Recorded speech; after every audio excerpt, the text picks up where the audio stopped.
back after a brief hiatus. Hiatus? Is it hiatus, Aaron? Hiatus. Hiatus.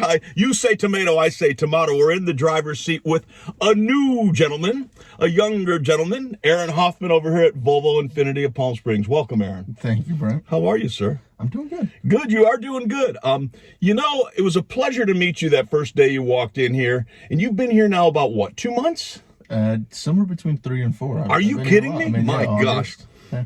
August, Yeah. September, October. Wow, time is flying. You're doing rather well. Thank you. You're doing rather well. Yeah, you took to the process really well. How long have you been in the car business? Because I know you had a little stint as like a quote-unquote genius at some place before, correct? Yeah, I mean, I've only been in automotive about 9 months. I did fleet management when I was in private security for a short while, but this is my second job in automotive. I used to be a product and technology specialist, head of deliveries, and then head of after sales in Volvo Cars of Santa Monica. Volvo Cars of Santa Monica. Right. Okay, got it. So coming out here, I live out in the Coachella Valley, so shaving 120 miles off the commute. You were doing the commute. It was not really hard to argue. And, buddy, that's crazy. But this is my first automotive retail sales job. Yeah, and what do you think so far? What do you like most about this automotive retail environment? You know, I enjoy the challenge of it. I enjoy how fun it can be and challenging it can be. You never have two of the same exact scenario. Everybody's unique and no deal is one just like the other one.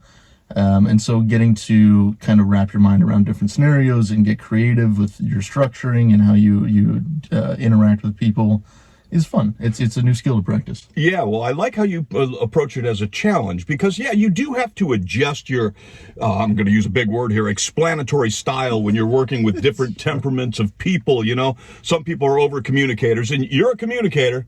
You do use a lot of words, you know what I mean? So you like the challenge of it. What don't you like about it? You know, I think it's very common that customers and service departments know this best, are very frustrated when they come in. Usually when you're buying a new car, it's not, I mean, a lot of times you are just looking to get an upgrade, but a lot of people, they just had a car that was totaled or they bought a car that isn't treating them well and they're frustrated. And I think that shows a lot, not only in the interactions with customers that can be a little sour, but when you're frustrated at all angles and managers are overwhelmed and you're overwhelmed and your customers stressed and overwhelmed, it's very easy for us to get overwhelmed and stressed ourselves. Yeah, I mean, yeah, the craziness begins a little bit. That frenetic energy goes on. And so that's been the toughest thing. I totally understand that, and that's what drives me crazy about the car business. That's, well, hurry up and wait kind of deal. You know what I mean? You know, well, you said something there about how people change for 2 reasons. You didn't say this, but this is what I read into it. People change for 2 reasons. Either they're moving towards pleasure or away from pain. Exactly. And the people that are moving away from pain are the more challenging situations because they're a little more disgruntled, like, oh man, I gotta buy a car. Exactly. But where it's, well, I get to buy a car is totally different than I gotta buy a car. Yes.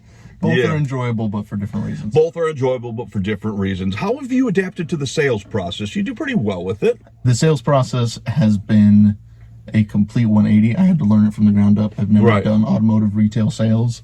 And so I think I have to thank definitely Casey, Thomas, and yourself for kind of being a helping hand and really being there for me. Well, you know what I like about you is you always push the boundaries of that hallway. And everybody knows you push the boundaries of that hallway. But you know what? You pushed it to the tune of a lot of cars last month, so congratulations on that. Let me ask you this. What do you do for fun? I know you got a baby at home. Yeah, spending a lot of time with family, mostly gaming, just relaxing. Gaming and hanging out at home. Yeah. All right. Yeah. Well, I ask everybody in the driver's seat, what are you driving?